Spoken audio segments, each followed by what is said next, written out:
ভাইরা বন্ধুদের জন্য বলতেছিলাম রে যুবক, যেই উমর এত গরম, এই উমর জায়গা মতো অতি নরম। মদ লইয়া যায়, মদের ব্যবসায়ী কয় আল্লাহ আমারে তুমি সবের সামনে ফালাইও, কিন্তু উমরের সামনে ফালাইও না। কারণ উমরের এমন গরম মানুষ, তলোয়ার সব সময় খোলা থাকে।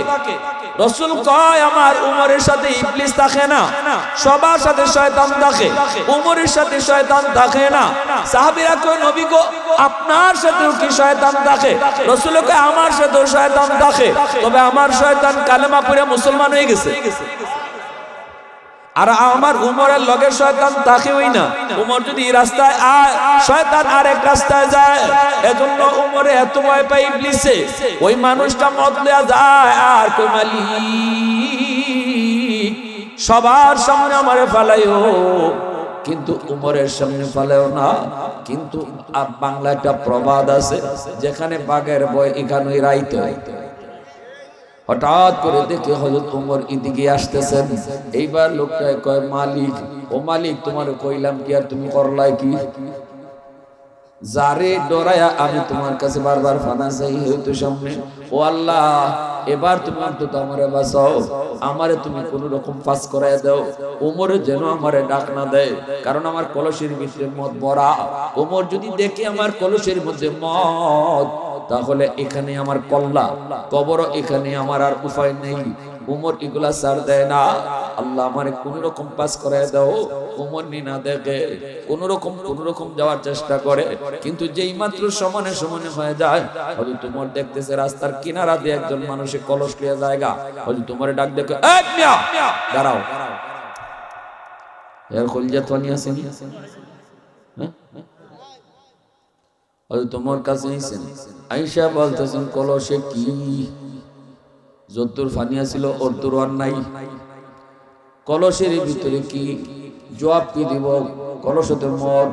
এখন যদি কই মদ, উমরের তলোয়ার তো কোলা, সাথে সাথে তো কল্লা নিয়ে যাবে। এইবার বাসার লাগে কয় কলসের ভিতরে দুধ।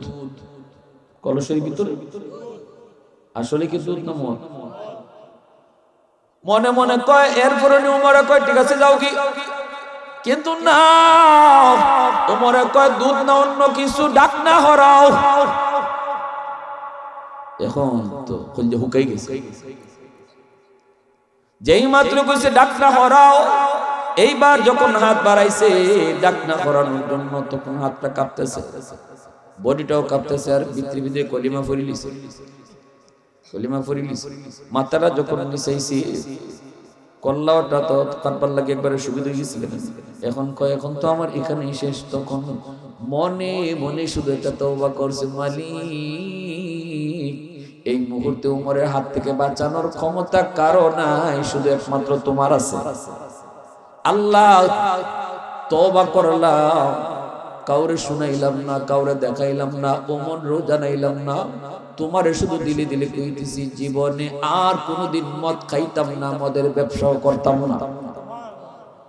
দেখেন আল্লাহ পাক কয় বান্দা তোর তওবা করার জন্য কারো হাত ধরে তওবা করা লাগে না, ইমাম সাহেবের হাত ধরে তওবা করা লাগে না, চেয়ারম্যানের হাত ধরে তওবা করতে হয় না, এমনকি গুনার কথা কাউরে তুই কইস না। ইমাম সাহেবরও তুই গুনার কথা জানাবি না, পীররও তোর গুনার কথা জানাবি না, সমাজের কাউরে তোর গুনার কথা জানাবি না, বন্ধুরও তুই হাসতে হাসতে গুনার কথা বলবি না, কারণ গুনার সাক্ষী তুই রাখবি না। কিয়ামতের ময়দানে যারে তুই গুনাইতে তোর বিরুদ্ধে দাঁড়ায় দেব, ওইব মানি তুমি তারে কেমনে মাপ দাও, আমি তো তার এই গুনাহটা জানি। তখন আল্লাহ কইবো বান্দারে আমি তোর গুনাহটা গোপন করতে পারলাম, আমি তোর গুনাহটা ঢাকা রাখছি, দুনিয়া কেউরে জানাইছি না, কিন্তু তুই তোর গুনাহটা গোপন রাখতে পারলি না। কেন তুই সাক্ষী বানাইছিলি? এজন্য তওবা করার জন্য কারো হাত ধরা লাগে না, দিলি দিলি শুধু তওবা করবা। আর আল্লাহ পাক কয় ইল্লা মান তাবা ওয়া আমানা ওয়া আমিলা আমালান সালিহা ফাউলাইকা ইউবাদদিলুল্লাহু সাইয়্যাতিহিম হাসানাত। আল্লাহ কয় বান্দা তুই যখন দিলে দিলে তওবা করবি তখন আমি আল্লাহ তোর বড় খুশি হইয়া তোর পিছনে গুনাহ যা ছিল শুধু maaf করি তা না, গুনাহ যেই পরিমাণ আছিল এই পরিমাণ গুনাহরে আমি নেকি বানায়া দিই। গুনাহ যদি তোমার হয় পাহাড় পরিমাণ, তওবার পরে হয়ে যায় নেকি পাহাড় পরিমাণ। গুনাহ যদি হয় তোমার সাগর পরিমাণ, তওবার পরে নেকি হয়ে যায় সাগর পরিমাণ। এজন্য তওবাকারী তওবার লগে লগে আল্লাহর ওলির দফতরে নাম ওঠায়, তওবাকারী তওবার লগে লগে আল্লাহর ওলি হয়ে যায়। আমল নামায় কোনো গুনাহ থাকে না, বরং নেকি আর নেকি, সব নেকি সে করছে না, অতিরিক্ত কিছু নেকিও থাকে যেগুলা সে করছে না কিন্তু আল্লাহ তার পক্ষ থেকে দিয়া দিয়েছেন। ফতেপুর মুসলিম একতা যুব সংঘ ও ফতেপুর জামে মসজিদের উদ্যোগে আয়োজিত আজকের মহতি জলসার সম্মানিত সদরে ইজলাস, সভাপতি সাহেব, উপস্থিত জাতির বিবেক উলামায়ে কেরাম, অত্র এলাকার মুরব্বিয়ান এজাম, কলিজার টুকরো যুবক, পর্দার আড়ালে পর্দানিশীন সম্মানিত মা ও বোনেরা, মুআজ্জাজ হাজিরিন, পৃথিবীর মানুষ যদি কখনো শান্তি পেয়ে থাকে তাহলে সেই শান্তির যুগটা ছিল আমার আপনার নবী এবং নবীর সাহাবায়ে কেরামের যুগ। গণতন্ত্র বলেন আর সমাজতন্ত্র বলেন,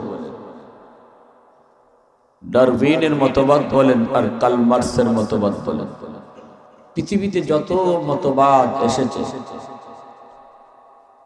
এসেছে ভালো ভালো সুন্দর সুন্দর স্লোগান নিয়ে, কিন্তু তারা শেষ পর্যন্ত সমাজে শান্তি প্রতিষ্ঠা করতে পারে নাই, বরং তাদের আদর্শের দ্বারা মানুষ নির্যাতিত হয়েছে, সাধারণ মানুষ মজলুম হয়েছে, যার কারণে সমাজতন্ত্র ডাস্টবিনে গেল।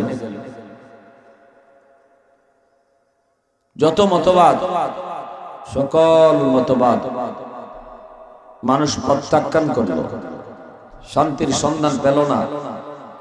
শান্তি যদি কেউ পেয়ে থাকে সেই যুগ ছিল মদিনার যুগ, ঠিক কিনা জোরে বলেন? মদিনার যুগ। আজও যদি আমাদের শান্তি পেতে হয় মদিনার শাসন ব্যবস্থা ফিরে আনতেই হবে। মদিনার শাসন ব্যবস্থা ছাড়া কখনো শান্তি আসবে না, আসতে পারেও না।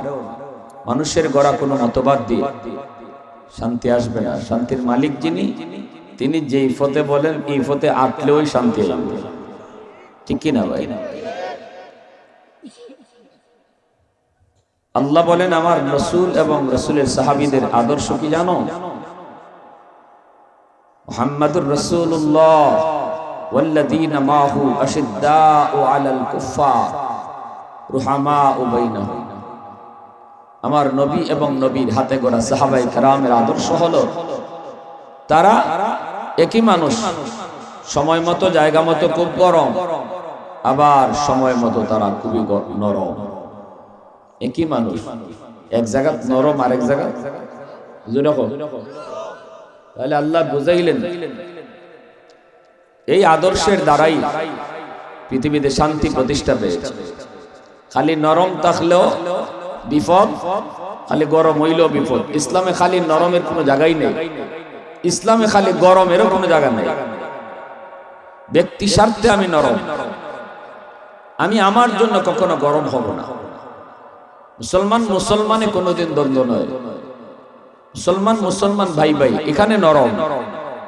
এক ভাইয়ে বুঝে না, আমিও তার সাথে বেবুঝ হইতাম না, আমি এটা বুঝতাম, বুঝছে না, যাও মাফ করে দেন। এটা আমার রাসূলের গুণ, সুবহানাল্লাহ। এটা আমার রাসূলের আখলাক, সাহাবায়ে কেরামের আখলাক। নিজের স্বার্থকে বাদ দিয়ে দিচ্ছেন, আরেক ভাইয়ের স্বার্থকে প্রাধান্য দিচ্ছেন। ইয়ারমুকের যুদ্ধ, সাহাবী আহত হয়ে পড়লেন, জান চলে যাবে, আহত, পানি, একটু পানি খাওয়া বা কি, দৌড়ে ভাইয়ে পানি নিয়ে এসে আফন ভাই যে অন্তত জানটা যাওয়ার আগে আমার বাইরে এক গ্লাস পানি পান করাই। আসার লগে লগে আরেকজনে পাশে আহত সাহাবী আওয়াজ দিয়ে উঠছে, পানি। তখন এই ভাই পানি না পান করিয়া বলতেছে বাইরে, ভাইরে আমার মনে হয় আমার চেয়ে ওই ভাইয়ের পানির তৃষ্ণা বেশি, তুমি তার কাছে লয়ে যাও। ওনার কাছে গেছেন, আহত আরেকজন সাহাবী বলে উঠছে পানি। দ্বিতীয় জন আর পানি পান করলেন না, বলতেছেন ওনার কাছে যাও, ওনার পানির তৃষ্ণা বেশি। দৌড় দিয়ে তৃতীয় জনের কাছে গেছেন, আর পানির তৃষ্ণা লইয়াই তিনি শহীদ হলেন। পানি পান করতে পারলেন না, সময় বেশি হয়ে গেছে। দৌড় দিয়ে দ্বিতীয় জনের কাছে আসলেন, আইসে দেখে ইনিও আর পানি পান করলেন না, শহীদ হয়ে গেছেন। প্রথম জনের কাছে আবার আসলেন, যে ভাইয়ের জন্য পানি নিয়ে তিনি ময়দানে প্রথম গেছিলেন, আয়া দেখে সে আপন ভাইটাও আর পানির তৃষ্ণা মিটল না, শহীদ হয়ে গেছে। জান্নাতের পানি পান করে ফেলেছেন। এই তো আমাদের সামনে নমুনা। আর আমরা কি করি? না আমারটা আগে। সাহাবায়ে কেরামের আদর্শ ছিল না আমারটা না, আমার ভাইয়েরটা আগে। এই আদর্শের দ্বারাই সমাজে শান্তি এসেছে। শান্তি এসেছে তো এখানে। আজকে আমরা সামান্য চেয়ার লইয়া, ক্ষমতা লইয়া এক ভাই আরেক ভাইয়ের খুন করে দেয়, একজন আরেকজনের উপর হামলা করে বসে, একজন আরেকজনের উপর আঘাত করে, রক্ত ঝরায়। অথচ এই রক্তটা কোন পথে তুমি দিছো, আল্লাহর কাছে জবাব দেওয়া লাগবে। এই হাতটা কোথায় চালাইছো, জবাব দিতে হবে। এই শরীরের দেহ রক্ত সবকিছুর মালিককে। অতএব মালিকের অনুমতি ছাড়া কোন নেতার জন্য রক্ত দেওয়া যাবে না। মালিক যখন চায় তখনই দিতে। আমার ভাইরা বন্ধুরা, যুবক, এজন্য বলতেছি একটু খেয়াল করে শোনো। যুদ্ধের ময়দানে আলী রাদিয়াল্লাহু তাআলা আনহু একজন কাফেরকে তিনি নিচে ফালায় দিয়েছেন। আলী হায়দার, আলী বীর বাহাদুর একজন সাহাবী। যুদ্ধের ময়দানে সহজে ওনার সামনে কেউ আইতো না। আল্লাহু আকবার বলো। আলীর সামনে সহজে কেউ আইতো না, আইলে জানে আর ফিরে যাওয়া যায় না। নিচে ফালায় দিয়েছেন, তলোয়ার দিয়ে তার কল্লাটা কাটবেন। ওই অবস্থায় দুশমন নিচ থেকে আলী রাদিয়াল্লাহু তাআলা আনহুর চেহারার মধ্যে থুতু মারছে। যেই মাত্র চেহারার মধ্যে থুতু মারলো, সাথে সাথে আলী রাদিয়াল্লাহু তাআলা আনহু তিনি তারে আর কল্লা না কাইটা সুজা তারে তিনি মুক্ত করে দিয়েছেন। আমার আপনার কাছে অবাক, এটা কেমন কথা? আরো তো জিদ্দে বেশি করে কাটার কথা, কিন্তু না, হযরত আলী রাদিয়াল্লাহু তাআলা আনহু এই লোকটারে তিনি ছেড়ে দিয়েছেন। এইবার লোকটাই কয়, আলী কিছুই তো বুঝলাম না, আমাকে তো আরো তুমি বেশি করে হত্যা করার কথা, আরো জিদ্দে তুমি মারার কথা, আমাকে তুমি ছেড়ে দিয়েছো, কারণ কি একটু কয়ে দাও। আলী রাদিয়াল্লাহু তাআলা আনহু তখন বলেন, শুন, আমরা যুদ্ধ করি আল্লাহর জন্য, নিজের ক্ষমতা পাওয়ার জন্য কখনো নয়, শুধুমাত্র আল্লাহকে খুশি করার জন্য জীবন দেই, জীবন নেই। নিজের ক্ষমতা প্রতিষ্ঠা করার জন্য নয়, নিজের ব্যক্তি আক্রোশ মিটানোর জন্য নয়। এতক্ষণ পর্যন্ত তোমার কল্লা যে কাটতেছি শুধুমাত্র আমার মালিককে খুশি করার জন্য, কিন্তু যখনই তুমি আমার মুখে তো তোমার তখনই আমার ব্যক্তি একটু জিদ আইছে। এখন যদি আমি তোমার কল্লা কাটি, হাসরের মাঠে মালিক যদি আমারে কয়, আলী তুমি তো আমার জন্য তারা হত্যা করো নাই, তোমারে তুতু দিছিল এজন্য তুমি তারা মারছো, কি জবাব দিব মালিকের কাছে? ডর লেগে গেল, ভয় পেয়ে গেছি, এজন্য তোমারে মুক্ত করে দিলাম। आवाज दिया कौन सुबहान अल्लाह। हैदर तेरा नाम से इस्लाम रहेगा, हैदर तेरा नाम से इस्लाम रहेगा, दुनिया की शुजाअत में तेरा नाम रहेगा, दुनिया की शुजाअत में तेरा नाम रहेगा, मुआविया तेरा नाम से इस्लाम रहेगा, दुनिया की सियासत में तेरा नाम रहेगा, दुनिया की सियासत में तेरा नाम रहेगा। आवाज देखो अल्लाहु আকবার। এজন্য বলতেছি যুবক, একটু শুনো, আমরা জীবন দিব, জান দিব, রক্ত দিব একমাত্র কার জন্য? একমাত্র আল্লাহর জন্য। উমর ফারুক রাদিয়াল্লাহু তাআলা আনহু, কত গরম, কত গরম, সেই উমরও তিনি আবার জায়গা মতো অতি নরম, ঠিক না? আবু বকর সিদ্দিক কত নরম, কত নরম, সে আবু বকর আবার জায়গা মতো অতি নরম, অতি গরম। যেমন তিনি নরম, আবার জায়গা মতো খুবই গরম। হযরত ওমর ফারুক রাদিয়াল্লাহু তাআলা আনহু, তিনি কত গরম। ওমর ফারুক রাদিয়াল্লাহু তাআলা আনহু আদালত ছিল ইনসাফের আদালত, মুহাম্মদুর রাসূলুল্লাহর আদালত ছিল ইনসাফের আদালত, ইসলামের আদালত হলো ইনসাফের আদালত, কোরআনের আদালত ইনসাফের আদালত। এখানে অপরাধীর কোনো পরিচয় চেনা হয় না। অপরাধীর শুধু একটাই পরিচয়, সে অপরাধী। চুরির একটাই শুধু পরিচয়, সে চুর। ডাকাতের একটাই শুধু পরিচয়, সে ডাকাত। খুনির একটাই শুধু পরিচয়, সে খুনি। সে কার ভাই, কার ভাতিজা, কার বাপ, কার বন্ধু, কার দুলাভাই, কার হালা, এটা ইসলাম কখনো দেখে না, ঠিক না? আর আমাদের দেশে অপরাধীর পরিচয়টাই হইল, হে মন্ত্রীর দুলাভাই। আমাদের দেশে খুনির পরিচয়টা হইল অমুক এমপির হালা। এই হলো আমাদের দেশে অপরাধীর পরিচয়। আর মুহাম্মদুর রাসূলুল্লাহর আদালতে অপরাধীর কোনো পরিচয় ছিল না। অপরাধীর একটাই পরিচয়, সে অপরাধ করেছে, এটাই পরিচয়। That's enough. বাইরে আর কোনো পরিচয় নেই। নবীজির কাছে চুরির অপরাধে মহিলা ধরা পড়ছে, কিন্তু এই মহিলার বংশ নবীর বংশ। এখন আল্লাহর নবীর বংশের একটা মহিলা রাসূলের আদালতে, এখন তার হাত কাটা হবে। সাহাবায়ে কেরাম চিন্তায় পড়ে গেছে, এটা তো আল্লাহর রাসূলের বংশের ইজ্জত যায়। এখন নবী মনে জানেন না এই মহিলার বংশ যে কুরাইশ বংশ। রাসূলের বংশের নাম কি? কুরাইশ বংশ, আরবের সবচেয়ে সম্মানী বংশ। সাহাবায়ে কেরাম ভাবতেছেন নবীজির কাছে এই কথাটা কে যায় কয়, বলি ইয়া রাসূলুল্লাহ, এই মহিলার বংশ না কুরাইশ বংশ, জানেন না আপনি? এখন যে হাত কাটবেন, আপনার বংশের ইজ্জত যায়। হাতটা না কাইটা আঙ্গুল নিয়ে কাটা যায়। সাহাবায়ে কেরাম প্রত্যেকই ভাবতেছেন কথাটা রাসূলের কাছে পৌঁছানো দরকার, কিন্তু এই কথাটা কইব কেডায়? কেউ রাজি না। গিয়া কইব যে কেউ। আবু বকর সিদ্দিক বলেন, মাফ চাই, আমি না, উমর রে ফাটাও। উমর কয়, আমি আরো আগে মাফ চাই। হযরত উসমান কয়, আমি মাফ চাই। হযরত আলী বলে, আমিও মাফ চাই। কেউ রাজি না। বলে আল্লাহ, তাইলে রাসূলের কাছে এই কথা পৌঁছাই তো কেডায়? সাহাবায়ে কেরাম সিদ্ধান্ত নিয়েছে, দেখো একটা বাচ্চা ফুলানি পাওয়া যায়, ছোট মোটো একটা বাচ্চা ফুয়ানি পাওয়া যায়, যে বুদ্ধি শুদ্ধি আছে, কথা কইলে কইতে পারবো, আর হিকাইয়া দিলে হিকতে পারবো। আমরা যে ভাই তারে তুতাফাকের মতো হিকাইয়া দিব, এই ভাগে কই লিব, এরকম একটা বাচ্চা নি পাওয়া যায়।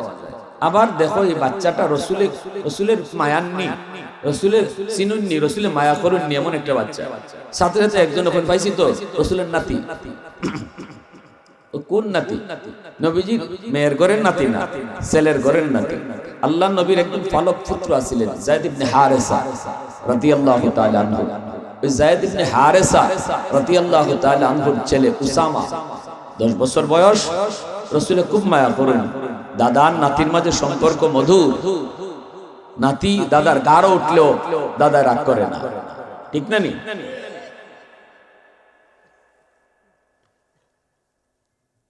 তো উসামারে তারা ডাক দিয়ে কইতেছে, উসামা একটা কথা তোমারে শিখাই দিব, পারবানি দাদার কাছে যায় কইতায় কোন কথা, কই এই কথা যায় কইবা দাদা মহিলাটার বংশ হলো আপনার বংশ, কুরাইশ বংশ, ইজ্জত যায় যদি হাত কাটেন, আঙ্গুলটা কাটলে ওই নিগো দাদা। উসামা কয় তোমরা কেউ কেউ নে, আমি শুধু মানুষ। আবু বকর ওসমান আলী কয় উসামা আমরা ডর করে, উসামার কথা আমার ডর করে না। তখন সাহাবীরা কয় উসামা তোমার দিকে যদি মায়ার নবী রাগ করে আমরা দূরে থাকতাম না, কাছেই থাকতাম। দৌড় দিয়া যায় কই ইয়া রাসূলুল্লাহ শুধু মানুষ কিতা কইছে বুঝছে না, মাফ করে দাও। ফাটাই বহেরা ওই আবার ওই সালিশ করবো হেরা। তো উসামাকে দেখো আবার আমার নিয়ে একলা ছেড়ে যাওগা তোমরা। সাহাবীরা কই না না আমরা তোর পিছুই আছি, চিন্তা করিস না, যদি দেখি রাসূলের বাপ বালা না তাইলে আমরা গিয়ে ইয়া রাসূলুল্লাহ শুধু মানুষ বুঝছে না, নবী মাফ করে দিলাম।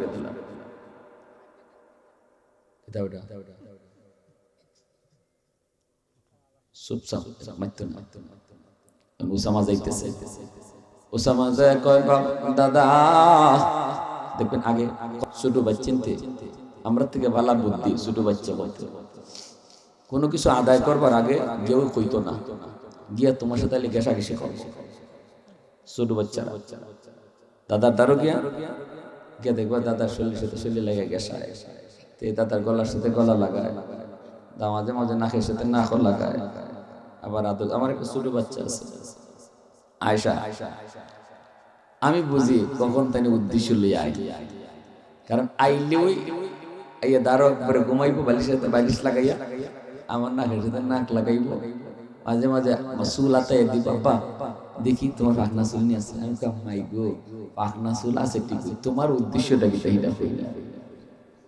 অন্য সময় তো আর আমরা সবসময় তো উদ্দেশ্যটা কি তখন আইসা তারপর 10টা টাকা আমি ওইটা হলো উদ্দেশ্য।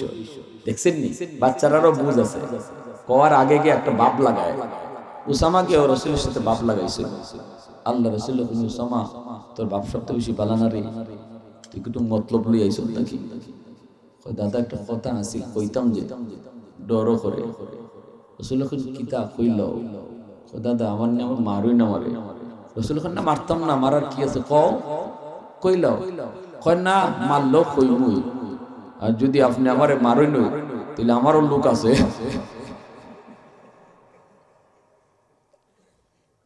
আমারও লোক আছে। আল্লাহ রাসূল কোন কথা কও? বলে দাদা আপনি জানেন নি যে মহিলাটা চুরির অপরাধে আপনার কাছে আজকে ধরা, এই মহিলার বংশ কিন্তু আপনার বংশ কুরাইশ বংশ। দাদা গো হাতটা কাটলে আপনার বংশের ইজ্জত যায়, আঙ্গুলটা কাটলে বিচার হয়, বংশের ইজ্জত রক্ষা হয়। এটা নিকরণ যায়, হালকা নিকরণ যায় বিচারটা। যেই মাত্র উসামা এই কথা কইছে মায়ার নবীর চেহারা লাল হয়ে গেছে গুসায়। আল্লাহ নবী বসে আছিলেন, দাঁড়ায় গেছেন, যেই মাত্র রাসূল দাঁড়াইছেন উসামা একটু সইরা গেছেন। সাহাবীরা মাঝখানে হাজির। ইয়া রাসূলুল্লাহ কি গো নবী এত রাগ কি হইছে? উসামা কি কইছে? রাসূল কয় সাহাবীরা আমার উসামা এই কথা কইছে না, তোমরা কইছো। আমি বুঝে ফেলেছি উসামা এই কথা কয় না, তোমরা কইছো। অতএব চলো চলো মদিনার মসজিদে চলো। রাসূল মিম্বরে বসে এমন এক গরম ভাষণ দিলেন। আল্লাহর রাসূল বলেন সাহাবীরা ভালো করে শুনো, মুহাম্মাদুর রাসূলুল্লাহ দুনিয়াতে এসেছে ইনসাফ প্রতিষ্ঠা করার জন্য। আল্লাহু আকবার বলো। দুনিয়াতে ইনসাফ প্রতিষ্ঠা করার জন্য নবী দুনিয়া এসেছে। অতএব নবীর সাথে বেইনসাফির প্রস্তাব তোমরা কেমন করে দিয়েছো? ইসলামী আদালতে অপরাধের পরিচয় কোনো গোষ্ঠী দেয়া হয় না, ইনসাফের আদালতে অপরাধীর পরিচয় কোনো নেতার পরিচয় হয় না, অপরাধীর পরিচয় বাপের পরিচয় হয় না। অপরাধীর পরিচয় একটাই, সে অপরাধী অপরাধ করছে। ঠিক কিনা জোরে কও।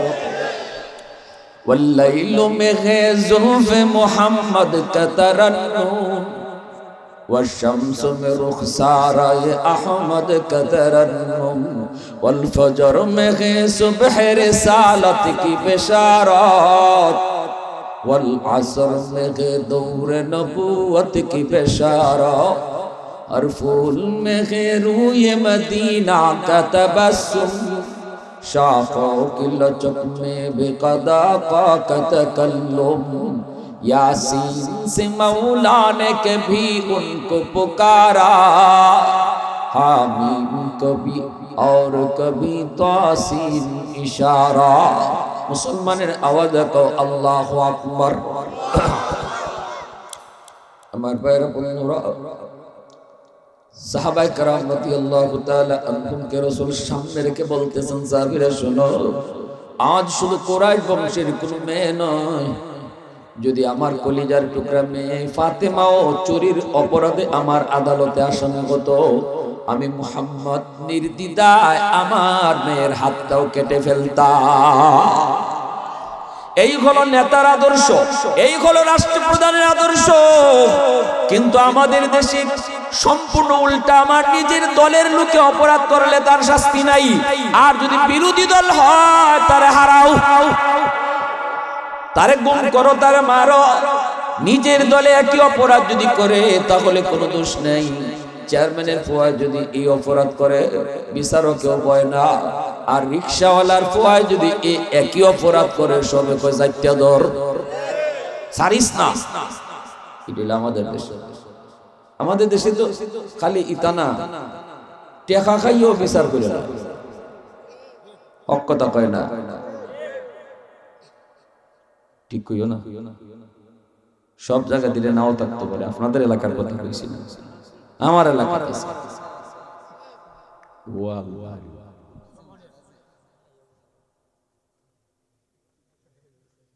আমি এক জায়গায় তো আজ কইছিলাম 500 টাকা দিয়ে বিচারের রায় ঘুরাই দিছে আরেকবার দেখো হুজুর আপনার এলাকার 500 দিয়ে ঘুরতে পারে আমরা এলাকার নাসির বিড়ি খাওয়াইলিও ঘুরাইলাই ফাতার বিড়ি খাওয়াইয়া ঘুরাইলাই কি জাত নাটা নাটা ফিটো তেল দিয়ে খবরে যাইও বিচারও যারা টেকাইয়া বিচার করো কপালো নামাজ পড়ে কর ফালাই দিছ লাভ নাই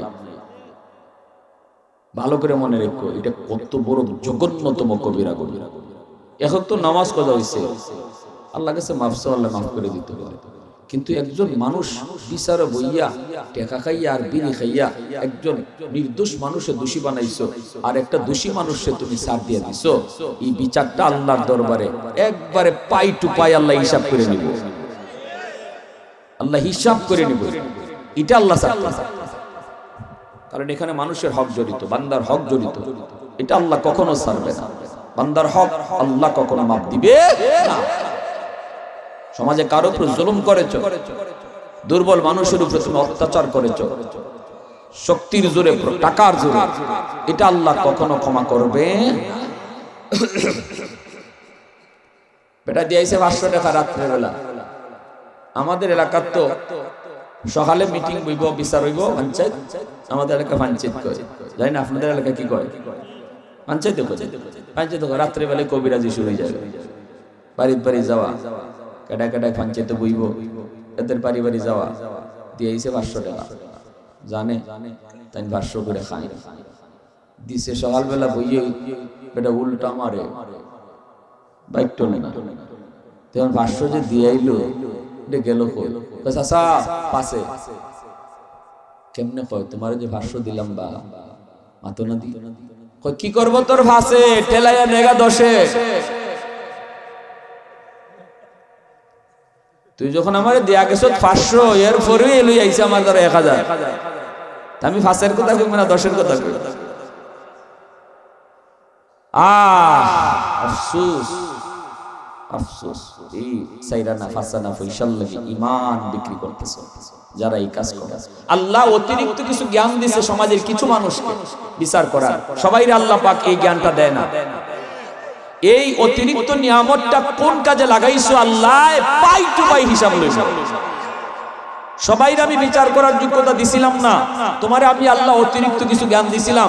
সমাজে এমন কিছু ঘটনা ঘটবো যেগুলা সমাধান করার মতো অতিরিক্ত যোগ্যতা যে দিছিলাম, এই অতিরিক্ত নিয়ামতটার হিসাব দিয়ে যাবে। এজন্য সাধারণ মানুষের বিচার হবে একরকম, আর সমাজে বিচার করত যারা, তাদের বিচার হবে ভিন্ন রকম। তাদের বিচার হবে ভিন্ন রকম, তাদের বিচার দুইবার হবে। সামাজিক সাধারণ মানুষ হিসাবে এক কথা, একবার জবাব দিবে, আর বিচারক হিসাবে বিচার কিভাবে করছে এর জবাব দিবে আরেকবার। দুইবার হিসাব চাবে আল্লাহ। এই বেটা লড়াচড়া করে। এজন্য ইনসাফের আদালত মুহাম্মদুর রাসূলুল্লাহর আদালত। রাসূল বলতেছে, সাহাবীরা শুনো, আমার মেয়ে কলিজার টুকরা মেয়ে ফাতেমাও যদি চুরির অপরাধে ধরা পড়তো, আমি মুহাম্মদ তার হাত কেটে দিতাম। আল্লাহু আকবার, জোরে বলেন। এর উপরে আর কোনো কথা আছে?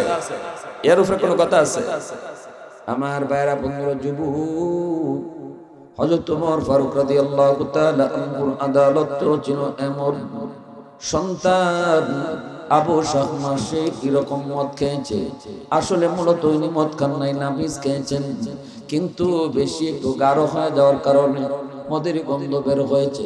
ওমর ফারুক রাদিয়াল্লাহু তাআলা আনহু তাকে ৮০টা বেত্রাঘাত করার জন্য তিনি আদালতে হাজির করলেন। মদিনার মানুষ দেখতেছে ওমরের আদালতে তার সন্তানের হাত বাঁধা। মানুষজন অবাক, ঘটনা কি? ওমরের ছেলে আবু শাহমা সে কিরকম নাকি নেশা করছে। তখনই মানুষজন মনে মনে কয়, এইবার দেখবো ওমর বিচার কেমনে করে। এত যে ন্যায় বিচার বলে, সন্তানের ব্যাপারে ন্যায় বিচার হয় কি হয় না, একটু আমরাও দেখবো। ওমর ফারুক রাদিয়াল্লাহু তাআলা আনহু তিনি বিচার কার্য শুরু করবেন। জল্লাদকে তিনি বললেন, তুমি বেত মারো। জল্লাদে বেত মারে, কিন্তু একটু নরম নরম মারে, কারণ খলিফার সন্তান, প্রেসিডেন্টের পোলা, এত জোরে কেমনে বেত মারে। সাথে সাথে জল্লাদের কাছ থেকে তিনি বেতটা নিজে কাইরা নিছেন। কাইরা নিয়ে বলছেন, তোর কয়টা হইছে? কয় ৩টা হইছে। ওই যে তালের মায়ের মারো, তোমার ৩টা আর আমার একটা। আল্লাহু আকবার, জোরে বলো। হযরত ওমর বলতেছে, জল্লাদ কয়টা হইছে? কই ৩টা। হযরত ওমর কয়, আমার একটা।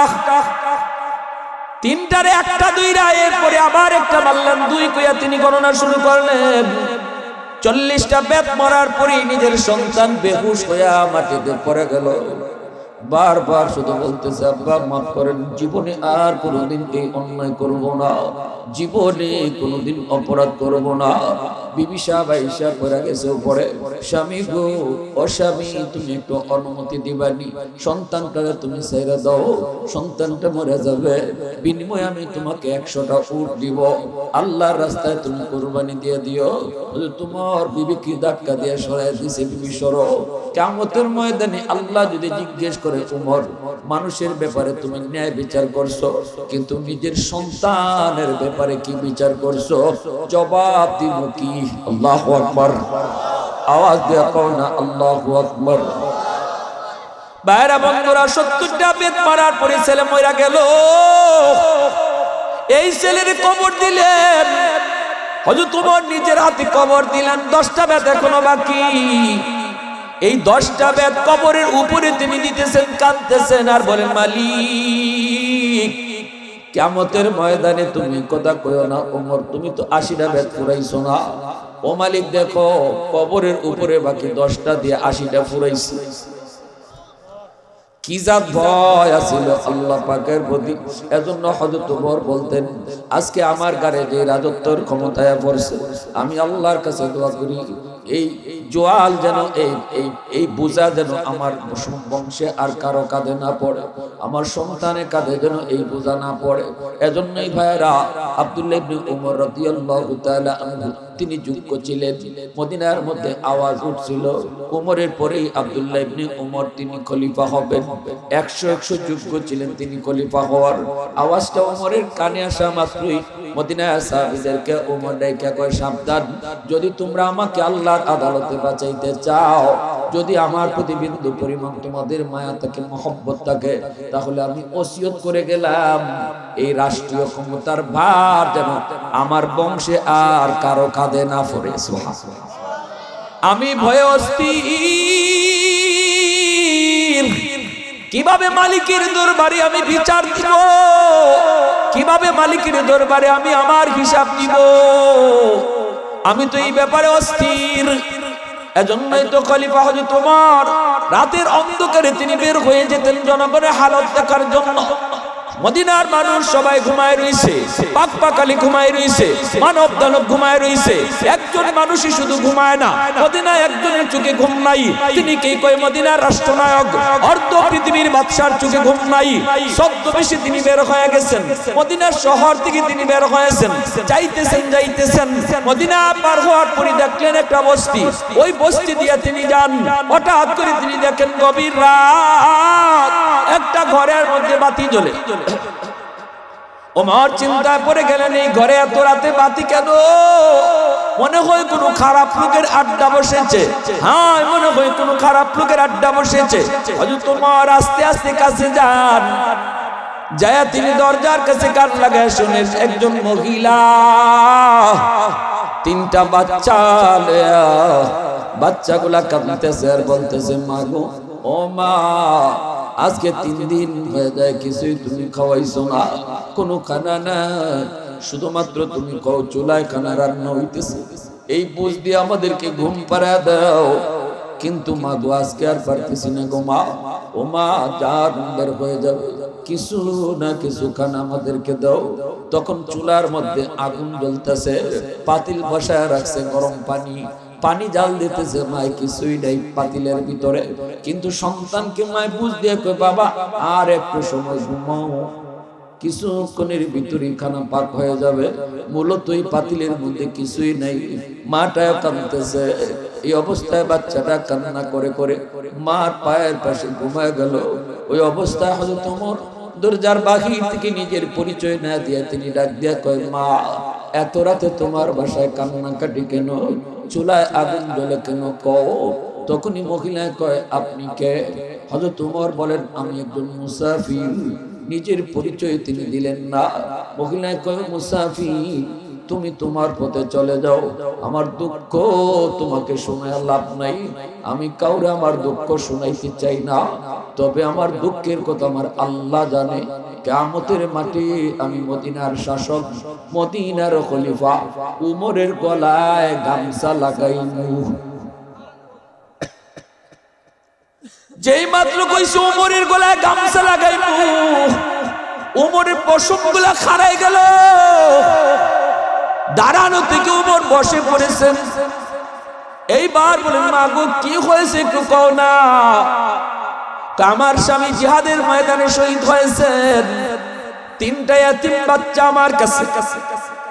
আজ 3 দিন হয়ে যায়, আমার ঘরে কিছু নাই, আটাও নাই, রুটিও নাই, একটা খেজুরও নাই। আমি 3টা এতিম বাচ্চারে কেমনে বুঝ দিব? আমি একটু নারী, কোথায় গেলে কি কাম করব আর কি রুজি করব? বাচ্চাগুলো ছোট, ওরাও কামের উপযুক্ত হয় নাই। এখন আমি কেমন করে বাচ্চাগুলার পালবো? আজকে 3 দিন আমি শুধু চুলায় আগুন জ্বালায় বাচ্চাদের যখনই ভোগায় তখনই ওই যে মায়ের আনতেছি, একটু ঘুমাও, ঘুম থেকে উঠলে পরে মায়ের খানা দিব, এই বুঝ দিয়ে আমি 3 দিন পর্যন্ত রাখছি। এখন তো বাচ্চাগুলা আবারও কাঁদতে ঘুমায় গেছি। মদিনার খলিফা উমর তিনি আমার খবর কেন নিল না? ইনি খলিফা হইছে কি এজন্য? আমি তো আমার রাসূলের জবানে শুনেছি, খলিফা যে হয় সে জাতির খাদেম হয়, সাইয়্যিদুল কওমি খাদিমুহা। সে তো জনগণের হালত দেখার কথা, জনগণের অবস্থা দেখার কথা। কেন ইনি খবর নিল না? একজন শহীদের 3টা বাচ্চার খবর তিনি কেন নিল না? এজন্য আমি আল্লাহর দরবারে, আল্লাহর সামনে উমরের গলায় গামছা লাগাই। কথাটা শোনা মাত্রই হযরত ওমর চোখে পানি ছেড়ে বলতেছে, মা গো, তুমিও তো খলিফার খবরটা একটু জানাইতে পারতা। খলিফা তো ব্যস্ত মানুষ, হয়তো বা সব জায়গায় খবর নিতে পারে না, তুমিও তো জানাইতে পারো তোমার খবরটা। মহিলায় কয়, তুমি তো মনে হয় আমার নবীর হাদিস জানো না। হযরত ওমর রে কয়, সুবহানাল্লাহ, মুসাফির তুমি আমার নবীর হাদিস জানো। আমার রসুল তো এই কথা কয় নাই জনগণ প্রেসিডেন্টকে তার খবর জানাইতো। রসুল কইছে খলিফা যে হয়, প্রধানমন্ত্রী যে হয়, রাষ্ট্রপ্রধান হয়, রাষ্ট্রপ্রধানের দায়িত্ব হইল জনগণের খবর লওয়া, জনগণের খবর দেওয়া। এটা রসুলে কয় নাই। সুবহানাল্লাহ বলেন।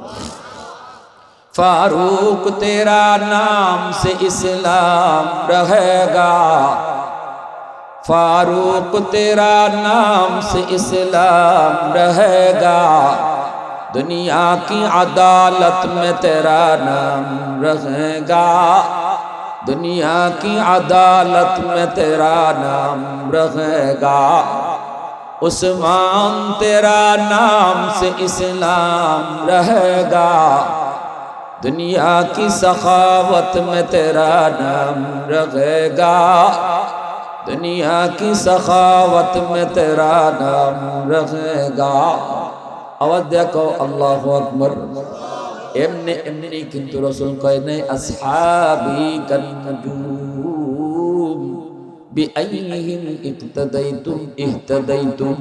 रसूल एमने एमने कहने আমার এক একজন সাহাবী আকাশের নক্ষত্র স্বরূপ, একজন সাহাবীরে তোমরা যদি ফলো করো তোমরা জান্নাতের রাস্তা পেয়ে যাবে। সুবহানাল্লাহ। আমার একজন সাহাবীরে যদি তোমরা ফলো করো জান্নাতের রাস্তা পেয়ে যাবা। এরা আকাশের নক্ষত্র, নক্ষত্র একটারে দেখে যেমন নাবিক তার পথ খুঁজে পায়, সাগরের বুকে নাবিক নক্ষত্র দেখে যেমন পথ খুঁজে পায়, আমার একজন সাহাবীরে যদি তুমি ফলো করো জান্নাতের পথ তোমরা পেয়ে যাবা। সুবহানাল্লাহ। কষ্ট হইতেছে যুবক, একটু মন দিয়ে শুনো, একটু মন দিয়ে শোনো। তুমি নিজের আগে চেনো, নিজের একটু চিনো। তুমি কলেজে পড়ো, ভার্সিটিতে পড়ো, স্কুলে পড়ো। আমরা বলি না সব মাদ্রাসায় ভর্তি হয়ে যাও, সব মুফতি সাহেব হলে ডাক্তার হবে কে, সব ইঞ্জিনিয়ার, সব যদি হাফেজ সাহেব হয় ইঞ্জিনিয়ার হবে কে। আমরা বলি না যে সব মাদ্রাসায় ভর্তি হয়ে স্কুল কলেজ বন্ধ করে দাও। আমরা বলি কলেজে পড়ো, ভার্সিটিতে পড়ো, ডাক্তার হও, কিন্তু নিজের মূল পরিচয়টা ভুলে যাও না। তোমার মূল পরিচয় হলো তুমি মুসলমানের সন্তান। তোমার ইতিহাস তুমি ভুলে যাও না, তুমি কোন জাতি সেটা ভুলে যাও না। সারা পৃথিবী তোমার পায়ের নিচে চুম্বন করেছে, খলিফা ওমরের কথা ভুলে যাও না। নিজের পরিচয় কখনো ভুলে যাও না। মূল যে ধরে রাখে সব জায়গায় আল্লাহ তার ইজ্জত বাড়ায়, আর মূল যে হারায় সে পথহারা হয়ে যায়। মূল ধরে রেখেছে। ভার্সিটিতে পড়ো শহীদ উসমান হাদি, যার কারণে আল্লাহ পাক ভার্সিটিতে পড়ো শহীদ উসমান হাদির নাম আল্লাহ পাক তামাম দুনিয়া জুড়ে উজালা করে দিয়েছে। আজকে শহীদ উসমান হাদি চলে গেছে, কিন্তু আমি তো মনে করি যায় নাই, সে মানুষের হৃদয়ে বসে আছে। ভাইয়ের জন্য ভাই এত কাঁদে না, শহীদ উসমান হাদির জন্য যেভাবে মানুষ আজও কাঁদে, কবরের পাশে রাত নাই দিন নাই কাঁদে। কারণ কি, শহীদ উসমান হাদি ভার্সিটিতে পড়ছে ঠিক, কিন্তু মূল পরিচয় কখনো ভুলে নাই। সে মূল হারা হয় নাই, সর্বদা সে তার মুসলমানই ধরে রাখছে। নরমের জায়গায় নরম ছিল, গরমের জায়গায় গরম ছিল। এটা আমার নবীর আখলাক, সাহাবীদের আখলাক। ময়লা পানি তার উপরে ফালায়, আরো ফালাও, হাসি মুখে কয়। আবার এই মানুষটাই যখন ইসলামের বিরুদ্ধে কথা হয় তখন সে আগুনের চেয়ে বেশি গরম হয়ে যায়। দেশের বিরুদ্ধে কথা বলে আগুনের চেয়ে বেশি গরম হয়ে যায়। এটা ইসলামের শিক্ষা। এজন্য বলি, নিজের পরিচয় আগে জানো, নিজের আগে চিনো, নিজেরে চিনো আগে, তারপরে তো নিজের পেশ করবো। আমরা তো নিজেরে নিজে চিনি, যার কারণে ইহুদিদের খেলনার পাত্র হয়ে গেছি, নাসারাদের খেলনার পাত্র হয়ে গেছি, আমেরিকার ফুটবল হয়ে গেছি। একবার লাথি দেয় এদিক থেকে ওইদিকে, ওইদিকে লাথি দিলে আবার এদিকে। এই মুসলমানের হালত, কারণ মুসলমান নিজের পরিচয় ভুলে গেছে। ঠিক কিনা ভাই? ভাইরা বন্ধুরা, জন্য হযরত তোমার আর দেরি করলাম না, দৌড় শুরু করলেন। কাঁদতেছেন আর দৌড়তেছেন, কাঁদতেছেন আর দৌড়তেছেন। মদিনার প্রতি তিনি চলে আসলেন। বাইতুল মালের কাছে আইসা ডাক দিয়া কয়, ম্যানেজার, তোমরা কি কোথায় আছো? তাড়াতাড়ি করে বাইতুল মালের চাবিটা দাও, তাড়াতাড়ি করে বাইতুল মালের চাবি দিয়া তোমরা বাইতুল মাল খুলো। খাদেম আসলাম দৌড় দিয়ে এসে বাইতুল মালের তালা খুললো। হযরত ওমর ভিতরে ঢুকলেন। ভিতরে ঢুকে তিনি আটার বস্তা টানাটানি শুরু করছেন আর কাঁদতেছেন, হাউমাউ করে কাঁদতেছেন। ও মালিক, তোমার সামনে আমি গামছা গলায় হাজিরা দেওয়া সম্ভব না। মালিক, তোমার সামনে আমি গামছা গলায় কেমনে দিব? এত বেইজ্জত উমর কেমনে হবে?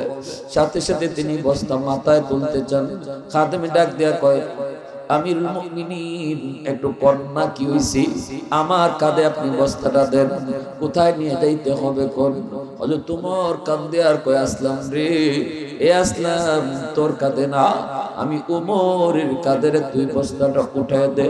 তোর কাঁধে যদি বস্তা উঠায় দেই তাহলে হাসরের মাঠে উমরের গলায় গামছা লাগবো। যদি উমরের গলায় গামছা লাগানো থেকে বাঁচাতে চাও তাহলে আটার বস্তা উমরের কাঁধে উঠায় দাও। ওই বস্তির দিকে তিনি দৌড় শুরু করলেন। আর আসলামকে বললেন, আসলাম, ঘরে যদি কিছু থাকে, নগদ কিছু খাবার, তাহলে তাড়াতাড়ি লই আমার পিছনে আয়। আসলাম রুটি আর কিছু গোশত পায়া পিছনে দৌড়। রাত গভীর, মদিনার সব মানুষ ঘুমন্ত, পাকপাকালি পর্যন্ত ঘুমন্ত, ঘুম নাই। অর্ধ পৃথিবীর বাদশা, আল্লাহু আকবার, অর্ধ পৃথিবীর বাদশার চোখে ঘুম নাই। তিনি পাগলের মতো কাঁদতে আর দৌড়ি, পাগলের মতো কাঁদতে আর দৌড়ি ওই দরজার সামনে যায়। তিনি দরজাটা খুলতে বলছেন, মহিলাটা দরজা খুললে পরে তিনি ভিতরে ঢুকে বলতেছেন, মা গো, আমি মুসাফির, আপনার জন্য কিছু খানার ব্যবস্থা করেছি। এই যে রুটি আর গোশত, এই রুটি আর গোশতগুলি খাওয়ার। চুলার মধ্যে ওমর নিজে আগুন জ্বালাইতেছে, ধোঁয়াগুলা উঠতেছে, চোখে মুখে পানি, চোখে মুখে ধোয়া লাগতেছে। ওমরের চোখ দিয়ে পানি দর দর করে দাঁড়িয়ে বেয়ে বেয়ে পড়তেছে। বলতেছে, মালিক, এরপরে আমার গলায় গামছা লাগানো থেকে ওমর বাঁচবো কিনা জানি না। এইভাবে তিনি কাঁদতেছেন আর চুলায় আগুন জ্বালাইতেছেন। এরপরে তিনি রুটি আর গোশতটা দিয়ে বলতেছেন, মা গো, এই যে এখানে এক বস্তা আটা আছে, এই যে এখানে এক বস্তা আটা আছে, এখানে কিছু গোশত আছে, আবার নগদ কিছু রুটিও আছে। এই রুটিটা এখন এই মুহূর্তে আপনার বাচ্চাদেরকে খাওয়ান। কইয়েই হলো তোমার, তিনি বাহিরে চলে আসলেন। মহিলা বাচ্চাদেরকে রুটিগুলা নিয়ে খাওয়াইতেছে। তিনটা বাচ্চা তো খুশি, বাচ্চাগুলা হাসে আর বলতেছে, মা গো, ও মা, মুসাফির তো মনে হয় মানুষ না, মুসাফির মনে হয় আল্লাহর পক্ষ থেকে ফেরেশতা। মা, মুসাফির মনে হয় আল্লাহর পক্ষ থেকে ফেরেশতা।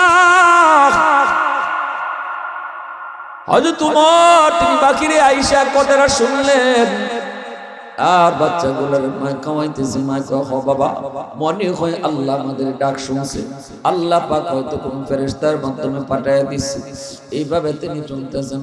আসলাম কই, আমিরুল মুমিনিন, আর কান্দেন না, আর কান্দেন না, কান্দেন না, চলেন আমরা মদিনায় যাই। কিছুক্ষণ পরেই তো ফজরে আজান হয়ে যাবে। মদিনার মসজিদে আপনার ইমামতি করণ লাগবো। মদিনার খলিফা, তিনি মদিনার মসজিদের ইমামতি করণ লাগবো আপনার ফজরের নামাজের। দেরি করেন না, চলেন মদিনায় যাই। হযরত ওমর বলতেছে, আসলাম, একটু সময় এখানে দাঁড়াবি। এই জায়গায় দাঁড়ায় দাঁড়ায় আমি শহীদের তিনটা বাচ্চার কান্না শুনেছি। এখন আমার মন চায় এখানে দাঁড়ায় দাঁড়ায় আমি শহীদের তিনটা বাচ্চার আবার হাসির আওয়াজটা শুনতাম, আনন্দের আওয়াজটা আমি শুনতাম। যেই মাত্র তিনটা বাচ্চা খাইতেছে আর আনন্দ করতেছে, হযরত ওমর আল্লাহর কুদরতি কদমে সিজদায় পড়ে কাঁদে। মদিনার দিকে রওনা দিয়া দিয়েছেন, চলে গেলেন মদিনায়। ফজরের নামাজ পড়াইলেন। নামাজ পড়াই হযরত ওমরের চোখের পানি এখনো মুছে না। মিম্বরে বৈশা তিনি বলতেছেন, ও মুসল্লিরা, যে যেখানে আছো, যে যেখানে আছো সেখানে বসা থাকো। আজকে জঘন্য একটা অপরাধীর বিচার হবে। সবাই যার যার জায়গায় বসা থাকো, তোমাদের সামনে আজকে একজন অপরাধীর বিচার হবে। এই বইলা সবাই বসায় দিছেন। সবাই তো মনে মনে ভাবতেছে, না জানি আজকে রাত্রে ছদ্মবেশে বের হইয়া কোথায় ওমর কি জানি দেখছে, বিচারটা জানি কার হয়, কি জানি তিনি দেখছেন। এই অবস্থায় হযরত ওমর কোতোয়ালি থানার পুলিশদেরকে বললেন, দ্রুত করে তোমরা যাও, অমুক বস্তিতে যাবা, যায় দেখবা রাস্তার কিনারায় একটা বস্তি আছে, একটা ঘর আছে, ভাঙ্গা ঘর। এই ঘরের মধ্যে আছে একটা মহিলা আর আছে তিনটা এতিম বাচ্চা, শহীদের তিনটা বাচ্চা।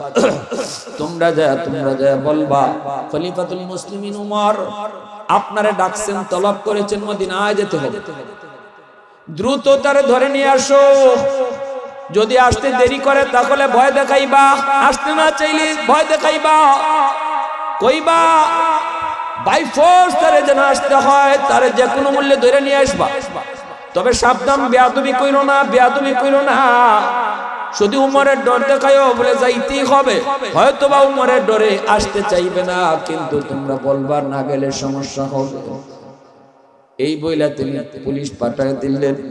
এইদিকে সাহাবায়ে কেরাম যারা ছিলেন মদিনার মসজিদে, মুসল্লিরা যারা ছিলেন, সবাই মনে মনে কয় এই মহিলা জানি না জানি কি অন্যায় করেছে, না জানি মহিলায় কি অপরাধ করেছে, ওমরের সামনে কি জানি বিচার হয়, কি জানি বিচার হয়। পুলিশে যায় কইতেছে আপনারে তাড়াতাড়ি যাইতে হবে মদিনায়। কেন? কয় খলিফাতুল মুসলিমিন ওমর তলব করেছে। হযরত ওমর ডাকছেন, তলব করেছেন, শোনা মাত্রই মহিলার কলিজায় পানি নেই, তিনটা বাচ্চায় মারে জড়ায় ধরছে। মা গো, ও মা, এখন কি হবে? কারণ ওমরের নাম শুনলে পরে বাচ্চারা কান্না থামায়া দিত। আল্লাহু আকবার জোরে কও। বাচ্চারা কান্না থামায় দিত। মায় যদি কইতো ওমর আইতেছেন, সাথে সাথে বাচ্চার কান্না থেমে যেত, ঘুমায়া যেত মদিনার শিশুরা। আল্লাহু আকবার জোরে কও। এতটা ভয় পাইতো, যেই কইছে ওমর তোমারে ডাকে, বাচ্চারা মাকে জড়ায় ধরে কান্না শুরু করছে। মা কয় বাবা তোরা কান্দিস না, আমি তো কোনো অন্যায় করি নাই, অপরাধ করি নাই। মা গো তাহলে কেন কেন? বড় ছেলেটা কয় মা মনে হয় মুসাফির আমাদেরকে খাওয়াইছে ঠিক, কিন্তু তুমি যে উমরের গলায় গামছা লাগাইবার কথা কইছো, এই কথাটা মনে হয় মুসাফিরে গিয়া উমরে কই দিছে। সুবহানাল্লাহ জোরে বলে। আহা মা গো, মনে হয় মুসাফিরে গিয়া, মুসাফিরি তো মনে হয় মিম্বরে। মহিলার ভয় তো আরো বেড়ে গেল। বাচ্চা, বড় বাচ্চারা কয় মা, মুসাফির যারে তিনি পরিচয় দিয়েছিল, কিন্তু মিম্বরে বসা লোকটাই তো সেই মুসাফির। তাহলে গো মা, তুমি তো সরাসরি উমরের এই কথা কইছো। উনি তো উমর, উনি তো খলিফা, উনি তো আমিরুল মুমিনিন। ও মা, তুমি কি কইছো গো মা? এখন তো তোমারও ফাঁসি হইব, আমরাও ফাঁসি হইব। ডরায়া তারা অস্থির। আমিরুল মুমিনিন হযরত ওমর কাছে যাওয়া মাত্রই মহিলা তো চিনছে, সালাম বিনিময় হয়েছে। এইবার মহিলা বলতেছে আপনি আমারে যা খুশি করেন, আর যা খুশি শাস্তি দেন, যা কইছি এখনো কই, আল্লাহর সামনেও কই। হযরত ওমর ফারুক রাদিয়াল্লাহু তাআলা আনহু বলেন মা, চিনছনি আমারে? আপনি যদি সেই মুসাফির হন তাহলে আমি ভুল বলেছি। আল্লাহু আকবার জোরে বলেন। আপনি যদি সেই মুসাফির হন তাহলে আমি ভুল বলেছি। মুসাফির এসে যে আপনি আমার এখানে কইছেন, এখানে তলব করছেন কেন? এইবার হযরত ওমর বলতেছে এই যে গো মা, আমি আমার গলায় গামছা লাগাইছি, আমি আমার গলায় গামছা বাঁধছি, গামছার আরেকটা মাথা তোমার হাতে তুইলা দিছি, তুমি আমারে এই গামছা লইয়া মদিনার রাস্তাগুলা ঘোরাও, যেদিকে মন চায় এদিকেই তুমি আমারে লইয়া ঘোরাও, মাটিতে শেষরায় শেষরায় তুমি আমারে নিয়ে যাও, আপত্তি নেই। তবু কিয়ামতের ময়দানে আমার মালিকের সামনে আমারে বেইজ্জত কইরো না।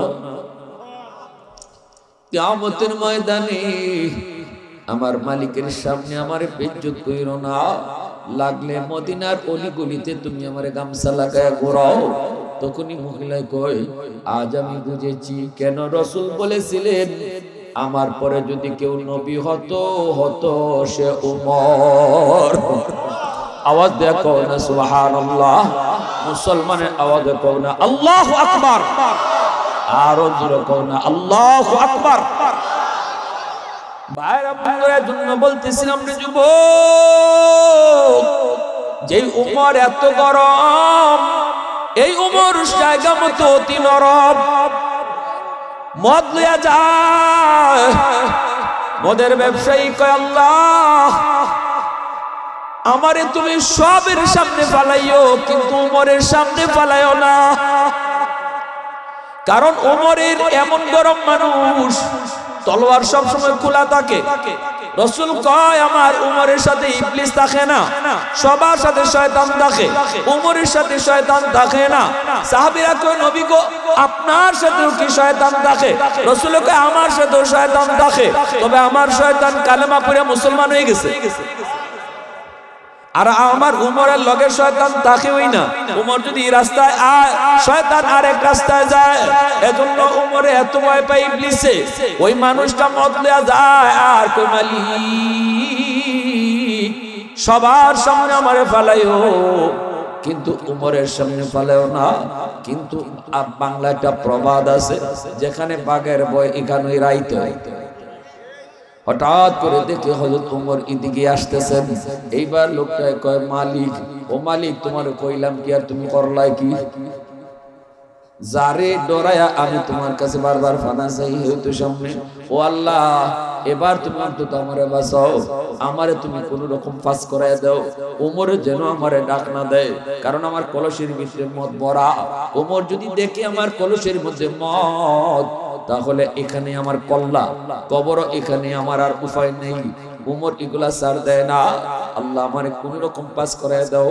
উমর না দেখে কোন রকম যাওয়ার চেষ্টা করে, কিন্তু যেই মাত্র সমানে সমানে হয়ে যায়, হয়তো তোমার দেখতেছে রাস্তার কিনারা দিয়ে একজন মানুষের কলস লিয়ে জায়গা, হয়তো তোমার ডাক দেখে এই মিয়া দাঁড়াও, এর কলজা তো নিয়ে আসেনি, হ্যাঁ তোমার কাছে আইসা বলতেছেন কলসে কি যদ্দুর ফানিয়া ছিল ওর দূর আর নাই, কলসের ভিতরে কি? জবাব কি দিব? কলসতে মদ। এখন যদি কই মদ, উমরের তলোয়ার তো খোলা, সাথে সাথে তো কল্লা নিয়ে যাবে। এইবার বাসার লাগে কয় কলসের ভিতরে দুধ। কলসের ভিতরে আসলে কি দুধ না মদ? মনে মনে কয়, এরপরে উমরে কয় ঠিক আছে যাও কি, কিন্তু না, উমরে কয় দুধ না অন্য কিছু, ডাক না হরাও। এখন তো কলজা হুকাই গেছে। যেই মাত্র কইছে ডাক না হরাও, এইবার যখন হাত বাড়াইছে ডাক না হরানোর জন্য, তখন হাতটা কাঁপতেছে, বডিটাও কাঁপতেছে, আর ভিতরে ভিতরে কলিমা ফরিলিছে, কলিমা ফরিলিছে। মাথাটা যখন নিচাইছি, কল্লাটা তো কানপার লাগে একবারে সুবিধা গেছিল।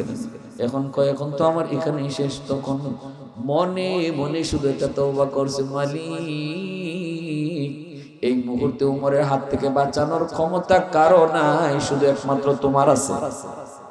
আল্লাহ তওবা করলাম, কাউরে শুনাইলাম না, কাউরে দেখাইলাম না, ওমরও জানাইলাম না, তোমারে শুধু দিলে দিলে কইতেছি জীবনে আর কোনোদিন মদ খাইতাম না, মদের ব্যবসাও করতাম না। দেখেন আল্লাহ পাক কয় বান্দা তোর তওবা করার জন্য কারো হাত ধরে তওবা করা লাগে না, ইমাম সাহেবের হাত ধরে তওবা করা লাগে না, চেয়ারম্যানের হাত ধরে তওবা করতে হয় না, এমনকি গুনার কথা কাউরে তুই কইস না। ইমাম সাহেবরও তুই গুনার কথা জানাবি না, পীরও তোর গুনার কথা জানাবি না, সমাজের কাউরে তোর গুনার কথা জানাবি না, বন্ধুরও তুই হাসতে হাসতে গুনার কথা বলবি না, কারণ গুনার সাক্ষী তুই রাখবি না। কিয়ামতের ময়দানে যারে তুই গুনাইতে তোর বিরুদ্ধে দাঁড়ায় দেব, কইব মালিক তুমি তারে কেমনে মাপ দাও, আমি তো তার এই গুনাহটা জানি। তখন আল্লাহ কইব বান্দারে আমি তোর গুনাহটা গোপন করতে পারলাম, আমি তোর গুনাহটা ঢাকা রাখছি, দুনিয়া কেউরে জানাইছি না, কিন্তু তুই তোর গুনাহটা গোপন রাখতে পারলি না। কেন তুই সাক্ষী বানাইছিলি? এজন্য তওবা করার জন্য কারো হাত ধরা লাগে না, দিলে দিলে শুধু তওবা করবা।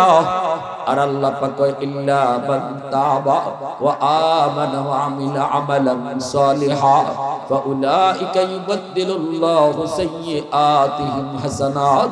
আল্লাহ কয় বান্দা তুই যখন দিলে দিলে তওবা করবি, তখন আমি আল্লাহ তোর বড় খুশি হইয়া তোর পিছনে গুনাহ যা ছিল শুধু maaf করি তা না, গুনাহ যেই পরিমাণ আছিল এই পরিমাণ গুনাহরে আমি নেকি বানায়া দিই। গুনাহ যদি তোমার হয় পাহাড় পরিমাণ, তওবার পরে হয়ে যায় নেকি পাহাড় পরিমাণ। গুনাহ যদি হয় তোমার সাগর পরিমাণ, তওবার পরে নেকি হয়ে যায় সাগর পরিমাণ। এজন্য তওবাকারী তওবার লগে লগে আল্লাহর ওলির দফতরে নাম ওঠায়, তওবাকারী তওবার লগে লগে আল্লাহর ওলি হয়ে যায়। আমল নামায় কোনো গুনাহ থাকে না, বরং নেকি আর নেকি, সব নেকি সে করছে না, অতিরিক্ত কিছু নেকিও থাকে যেগুলা সে করছে না কিন্তু আল্লাহ তার পক্ষ থেকে দিয়া দিয়েছেন। ওই যে গুনাহটা মাফ করার পরে আমল নামার এই গ্যাপ থাকে, এই গ্যাপটারে আল্লাহ গ্যাপ রাখে না, ওই গ্যাপটারে আল্লাহ তার নিজের পক্ষ থেকে নেকি দিয়ে ভরপুর করে দেয়। এমন তওবা করছে, এমন আল্লাহ তার দিলের কথা শুনে ফেলছে। দিলের খবর জানে কে? মনের খবর জানে কে? নাকি দয়াল বাবা, খাজা বাবা, জটাশা, ল্যাংটাশা? কোন বাবাই মনের খবর জানেন না। মনের খবর জানেন শুধুমাত্র কেবলমাত্র কে? সন্তান চাইমু কার কাছে? নাকি শাহজালাল দরগা গিয়া? আমি একদিন দরগা মাহফিল করে যাওয়ার পথে দেখি রাত 8-2টা বাজে গেলাম, গিয়ে দেখি কুমিল্লা থেকে এক বাস আইছে, বাসে বেটা বেটি সবই আছে। এক বেটি নামে গিয়া দরগার ওয়ালের মাঝে ফেট বসে।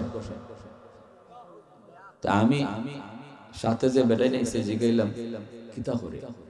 কয় বাচ্চা লয়। নাউজুবিল্লাহ হইতা না, বাচ্চা দেওয়ার মালিক দরগা না আল্লাহ। বলতে না বলতে না, আরো জোরে নাউজুবিল্লাহ। কেউ যদি এরকম দরগা যায় বাচ্চা লইবার নিয়তে, বাচ্চা পাইবার নিয়তে, তাইলে ঈমান লইয়া আয় না তুই আয়, জোরে কও। ওই যে আটশি আছে একটা গরু লইয়া যায়, আছে না? আমি জিগাইলাম ঢাকা একদিন, কেনে যাও?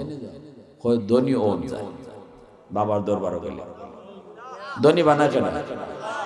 যে লোকে ধনী হইবার নিয়তে আটশি যাইব, গরুর সাথে ঈমানও দিয়ায়। খালি গরু দিয়ায় না, তো গরুর লগে, জোরে কও, গরুর লগে ঈমানও দিয়ায়।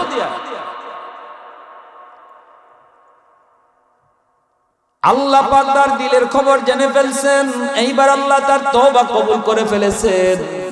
হাতটা যখন বাড়াইছে কলসের ঢাকনাটা সরানোর জন্য, সে তো কাঁপতেছে, সে তো হাত কাঁপতেছে। হযরত ওমর বলেন, এত হাত কাঁপে কেন? কিরে তুই হাফস কেন? দুধ নি না অন্য কিছু? যখন ঢাকনাটা সরাইছি আর সে মনে মনে কলিমা ফুলিছে, তখনই হযরত ওমর ছায়া দেখেন, সেও ছায়া দেখে কলস ভরা মদ, আল্লাহ পাক কলস ভরা দুধ বানায় দিছে। প্রশংসা করব কার? আর একটু জোরে কও না কার? আলহামদুলিমান কাদ্দারা খাইরান ওয়া কাবালা, আলহামদুলিমান কাদ্দারা খাইরান ওয়া কাবালা, ওয়া শুকরু লিমান সাওয়ারা হুসনান ওয়া জামালা, ফরদুন সামাদুন আন সিফাতিন খালকি বারিউন, রব্বুন আযালিয়ুন খালাকাল খালকা কামালা, লা জিদ্দা ওয়ালা নিদ্দা ওয়ালা হাদ্দা লিমাওলা, আল আনা কামা কানা ওয়া লাম ইয়ালকা যাওয়ালা। আবার কো আল্লাহু আকবার। তাহলে এত গরম সাহাবী হযরত ওমর সময় মতো নরম হইছেননি। আবার আবু বকর সিদ্দিক এত নরম, জায়গা মতো গরম। ইহুদিরে মারছেন চর, এমন জোরে চর মারছেন আঙ্গুলের দাগ পড়ে গেছে। ইহুদি কয়, ওমর আমার, আবু বকর আমার মারছো কেন? তোমারে না মুহাম্মদ কয় নরম, তুমি দি অত গরম এটা জানি। তাহলে আবু বকর কয়, তুই আমারে গালি দিছ, জবাব দেই নাই। আমার বাপ তুইলে গালি দিছ, জবাব দিছি না। তুই আমার রাসূলকে কেন গালি দিস? আমার রাসূলকে যদি তুই গালি দেস, তখন নরম যদি নরম থাকে তার ঈমানই থাকতো। আল্লাহ রাসূলের সামনে ব্যঙ্গ করব, রাসূলের খতম নবুয়তের চেয়ার লয়ে যাইবুগা কাদিয়ানি, আর আপনি কইবেন থাকতো, ইতা হইনা লাভ নাই। ঈমান থাকবো? হাসরের মাঠে রাসূলের সামনে সুপারিশ করে আশা করতে পারবেন? রাসূল চিনবেনই না। এজন্য উলামায়ে কেরাম যখন আপনাদেরকে ময়দানে ডাকবে কাদিয়ানি বিরোধী আন্দোলনে, নবীর খতম নবুয়তের আন্দোলনে, তখন প্রত্যেকটা মুসলমান ঈমানি দায়িত্ব নিয়ে রাজপথে থাকতে হবে, নাইলে রাসূলের সামনে পরিচয় দিতে পারবেন না। এমনি আমি মুহাম্মদের কাছে বিচার দিই, আবু বকর সিদ্দিক যা আইসা এখন মুহাম্মদ তোমার আবু বকর আমারে মারছে, রাসূল মারছে কই দেব আল্লাহ রাসূল সাহেব দেখুন আঙ্গুলের দাগ রাসূল কই ভুল কইতাছো তুমি মনে চিনছো না ইজাত কাম আমার উমরে করে এটা আবু বকর না মনে চিনতে ভুল করছো আমার আবু বকর তো নরম ইহুদিকে আপনার নরম জনে গরম হইছে আমি আবু বকরের চিনি আমি উমরের চিনি দুইজন আপনার নরম জনে গরম হইছে রাসূল কোন আমার আবু বকর তো এমনি এমনি গরম হয় না কেনে গরম হইছে কই জানি না জিগাই আল্লাহ রাসূল সিদ্দিক আকবরকে ডাকছে আবু বকর তুমি মারছো বলি জি ইয়া রাসূলুল্লাহ আল্লাহ রাসূল ইন্না লিল্লাহ আবু বকর তুমি কাম করছো আমি তো ভাবছি এটা উমরের কাম উমরে এটা কইরা অভ্যাস আছে কিন্তু তুমি যেটা করছো এটা তুমি ভাবছি না কেনে বলি ইয়া রাসূলুল্লাহ আমারে গালি দিছে জবাব দেই নাই আমার বাপ তুলে গালি দিছে জবাব দেই না কিন্তু যেই মাত্র আমার মায়ার নবীরে গালি দিছে তখন বই দিছি শক্তি যদ্দুর আসিল অদ্দুর দিয়ে বইছি আল্লাহ রাসূল কয় ঠিক কইতেছে ইহুদি কয় জি না মিছা কথা কত বড় ডাকাই চিন্তা কয় আমি আপনারে গালি দেই না গালি দিয়েছি আবু বকর আর বেশি থেকে বেশি বাপে বাপ তুলে গালি কিন্তু আপনারে গালি দেইনি আল্লাহ নবী বলতেছে আবু বকর সে তো তোমার নবীরে গালি দেয় নাই নবীরে যেহেতু গালি দেয় নাই তখন এটা ধর্মের বিষয় না এটা ব্যক্তিগত বিষয় তোমার গালি দেওয়া তোমার বাপরে গালি দেওয়া এটা ব্যক্তিগত বিষয় ব্যক্তিগত বিষয়ে তুমি হাত তুলতে পারো না নবীরে তো সে গালি দিছে না আবু বকর কোন ইয়া রাসূলুল্লাহ নবীরে গালি দিছে ইহুদি কয় গালি দিছি না এখন তো আল্লাহ রাসূলের আদালত নবীজির আদালত আল্লাহ রাসূল জানেন আমার আবু বকর জীবনে মিছা কয় তা আবু বকর যা কইতেছে এটা সত্য রাসূল বুঝতেছেন কিন্তু এরপর আদালতে বিচারক যদি জানো যে অমুকে নির্দোষ বিচারক যদি নিজের চোখে দেখে যে কেডা কারে কোন করছে এরপরও বিচারক কইতে পারতো না যে খুনিরা মিছি বিচারক কইব যে প্রমাণ করো সাক্ষী আনো খেলায় কোন করছে এটা হলো আদালতের সিস্টেম বিচারক নিজের চোখে দেখলেও পারতো না আল্লাহ রাসূল সাল্লাল্লাহু আলাইহি ওয়াসাল্লাম বলতেছেন তাহলে এখন আমি কি করব আবু বকর তুমি যে সত্য বলতেছো আমি ভালো করে জানি কারণ তোমার উপাধি আমার আল্লাহ দিয়েছে সিদ্দিক আল্লাহ সিদ্দিক আকবর ইবনে কুহাফা রাসূলের বিকল ছায়া ছবি দিনের তরে কে আর মন দিনের তরে কে আর মন উজার করে দিল যা কিছু ছবি উজার করে দিল যা কিছু ছবি রাসূলের অনুগত কে আর মন রাসূলের প্রিয়তম কে আর মন রাসূলের ডাকে সদা তৈরি থাকে রাসূলের নীতিমালা অটুট রাখে হিজরতে দিতাহীন দীপ্ত সাহসে আমাদের চিরচেনা কোন সাহাবী দিনের তরে কে আর মন দিনের তরে কে আর মন উজার করে দিল যা কিছু ছবি উজার করে দিল যা কিছু ছবি সিদ্দিক আকবর ইবনে কুহাফা রাসূলের বিকল ছায়া ছবি দিনের তরে কে আর মন দিনের তরে কে আর মন উজার করে দিল যা কিছু ছবি উজার করে দিল যা কিছু ছবি আওয়াজ দেখো আল্লাহু আকবার আবু বকর সিদ্দিক বলে ইয়া রাসূলুল্লাহ আমার কোনো সাক্ষী নাই গো নবী রাসূল কয় সাক্ষী যদি না থাকে তাহলে তুমি রেডি হয়ে যাও এই মুহূর্তে তোমার গালেও সেইভাবে একটা চর দিব যেভাবে তুমি তার চর দিয়েছো এটাই মুহাম্মদের আদালতে ইনসাফের বিচার জানি তুমি সত্য জানি তুমি মিথ্যা বলো না কিন্তু সাক্ষী যেহেতু তোমার নাই অতএব তোমার পক্ষে রায় দেওয়া যায় না আল্লাহ নবীর এই কথা শোনা মাত্র সিদ্দিকের চোখ দিয়া পানি চলে আসলো এবার আবু বকর সিদ্দিক আল্লাহর দিকে মুতাওয়াজ্জা হলেন ও মালিক ওখানে কেউ ছিল না, আমার কোনো সাক্ষী নাই, কিন্তু একটা গাছ আছিল। ওই গাছটারে তুমি যদি চাও তাহলে আজকের এই মামলার সাক্ষী বানাইতে পারো।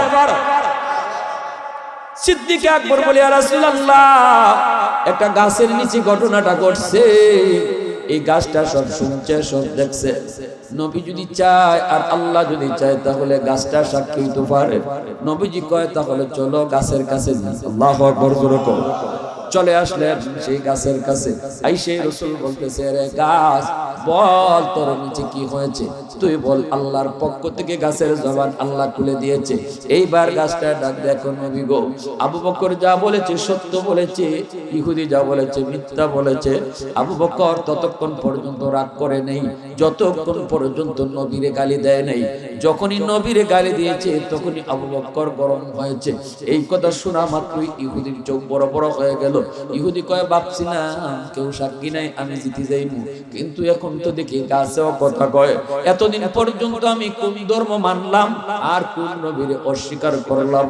ওগো নবী, আমি আর দেরি করতে চাই না। যেই নবীরে গাছে চিনে, যেই নবীর কথায় গাছেও কথা কয়, ওই নবীর হাতে এই মুহূর্তে আমি কালেমা পড়ে মুসলমান হয়ে গেলাম। মুহাম্মাদুর রাসূলুল্লাহ ওয়াল্লাযীনা মাহু আশিদ্দাউ আলাল কুফফার। তাহলে সামাজিক ব্যবস্থায় যদি ইনসাফ প্রতিষ্ঠা পায়, অটো সমাজ সুন্দর হয়ে যায়। যদি খালি আমরা জুলুম না করি, যদি নিরপেক্ষ দৃষ্টিতে আমরা সমাজে চলি, সমাজ সুন্দর হয়ে যাবে। ঠিক কিনা জোরে বলেন? এটা ইসলামের আদর্শ, ইসলামের নীতি। এজন্য যুবক, তোমাদেরকে আগে আসতে হবে। যুবকরা পারে একটা সমাজকে সুন্দর করতে। যুবকদের দ্বারা এই সমাজ সুন্দর হয়, আবার যুবকদের দ্বারা এই সমাজ নষ্ট হয়। যুবকরা যদি চায় সমাজে ইনসাফ প্রতিষ্ঠা করত, কখনো জুলুম না, অন্যায় না, ন্যায়ের পক্ষে থাকে, গোটা সমাজ একটা মডেল সমাজ হয়ে যাবে। আমরা ইসলামের আদর্শ মতো চলতে রাজি আছি? কারা কারা হাত উঠে আল্লাহকে দেখাও। আল্লাহ তুমি কবুল করো। সবাই বলেন আমিন। আরো জোরে বলেন আমিন। ওয়া আখির দাওয়ানা আনিল হামদুলিল্লাহি রাব্বিল আলামিন। আলহামদুলিল্লাহ, আলহামদুলিল্লাহিল্লাযী হাদানা লিহাযা ওয়া মা কুন্না লিনাহতাদিয়া লাউলা আন হাদানাল্লাহ। লাকাদ জাআত রুসুলু রাব্বিনা বিল হক। রব্বানা যালামনা আনফুসানা ওয়া ইল্লাম তাগফির লানা ওয়া তারহামনা লানাকুনান্না মিনাল খাসিরিন। রব্বিরহামহুমা কামা রাব্বায়ানি সগীরা। আল্লাহ, তুমি কুদরতি নজরে চাও, তোমার বান্দারা এই কনকনে শীতের মধ্যে, এই প্রচন্ড কুয়াশার মধ্যে তোমার বান্দারা বসে বসে তোমার কথা, তোমার হাবিবের কথাগুলো মন দিয়ে শুনছে। আমলখানা যদি পছন্দনীয় হয়, এর উসিলায় আমাদের জীবনের সব গুনাহ খাতা মাফ করো। আমরা কাটে দিলে তওবা করলাম, আর জীবনে তোমারে নারাজ করব না। আল্লাহ, জানি না গো মালিক, আমাদের কার জানি কাফনের কাপড় বাজারে উঠে গেছে। জানি না গো মালিক, কার জানি বাজারে বাস জন্মে গেছে। মরণের আগে আগে আমাদের প্রত্যেকের তওবাকে তুমি কবুল করো। আল্লাহ, যারা হাত বাড়াইছি মালিক, জানি না আমাদের কার মা নাই, কার বাবা নাই। সন্তান মার পক্ষ থেকে হাত উঠে কাঁদতেছে, সন্তান বাবার পক্ষ থেকে হাত উঠে চোখের কোনায় পানি জমাইছে। আল্লাহ, একটু মায়ের নজরে দেখো। এই বাপ মা দুনিয়াতে ভুল করলে সন্তানের জন্যই ভুল করছে। আজকে সন্তান বাপ মার পক্ষ থেকে হাত উঠে তোমার দরবারে কাঁদে। দয়া করে আমাদের আম্মা আব্বার কবরকে তুমি জান্নাতের বাগান বানাও। আয় আল্লাহ, যেই বাবা আমারে ঘর বানায় দিয়ে গেল, আমার মাথার উপরে লাইট জ্বলে, ফ্যান ঘুরে, বাবা যেই ঘরে শুয়ে আছে, আলো নাই, বাতাস নাই, অন্ধকার ঘর। আল্লাহ, মা বাবার কবরে তুমি জান্নাতি আলো বাতাসের ব্যবস্থা করে দিও। আয় আল্লাহ, এই এলাকার যত মুর্দেগান ডানে বামে সামনে পিছনে কবরে শায়িত, প্রত্যেকের কবরকে তুমি জান্নাতের বাগান বানাও। ও মালিক, ও মালিক, হে আল্লাহ আমাদের আম্মা আব্বা যাদের জীবিত নেক হায়াত দাও, বিবি বাচ্চা ভাই বেরাদর নেক হায়াত দাও, সন্তানগুলিকে নামাজি দিনদার বানায় দাও, স্কুল কলেজের ছাত্রদেরকে নামাজি দিনদার বানাও, খাঁটি মুসলমানের সন্তান বানাও। হে আল্লাহ ঘরে ঘরে হাফেজ আলেম তুমি কবুল করে নাও, অসুস্থ যারা সুস্থ করে দাও, প্রবাসে যারা আছে নিরাপদে রাখো। আল্লাহ আমার মা বোনদেরকে মাফ করো। এই মজলিসে যে যে নিয়ত নিয়ে হাত বাড়াইছে জানি না কার কোন সমস্যা আছে গো আল্লাহ, দয়া করে প্রত্যেকের সকল সমস্যা তুমি সমাধান করো। আল্লাহ যার সন্তান হয় না তার নেক সন্তান দান করো। হে আল্লাহ যাই যেই মেয়েদের বিবাহ শাদী এখনো হয় না, আল্লাহ তুমি সুন্দর বিবাহ শাদীর ব্যবস্থা করো। আল্লাহ যেই মা বাবা সন্তান লইয়া বড় বিপদে আছে, আল্লাহ বিপদ থেকে উদ্ধার করো। আল্লাহ অভাবে যারা আছে অভাব দূর করো। আয় মালিক এই মাহফিলে যারা সাহায্য করছে দেশ বিদেশ থেকে সবার সহযোগিতাকে নাজাতের উসিলা বানাও। এই একতা যুব সংঘের প্রতিটা যুবককে মরণ পর্যন্ত কোরআনের সৈনিক বানায় রাখো। আল্লাহ তাদের সামনের সব ঘাট আসান করে দিও, জীবন যুদ্ধে তাদেরকে সফল করো, কোরআনের পক্ষের সৈনিক বানাইও। আমিন আমিন বিরহমাতিকা ইয়া আরহামার রাহিমিন।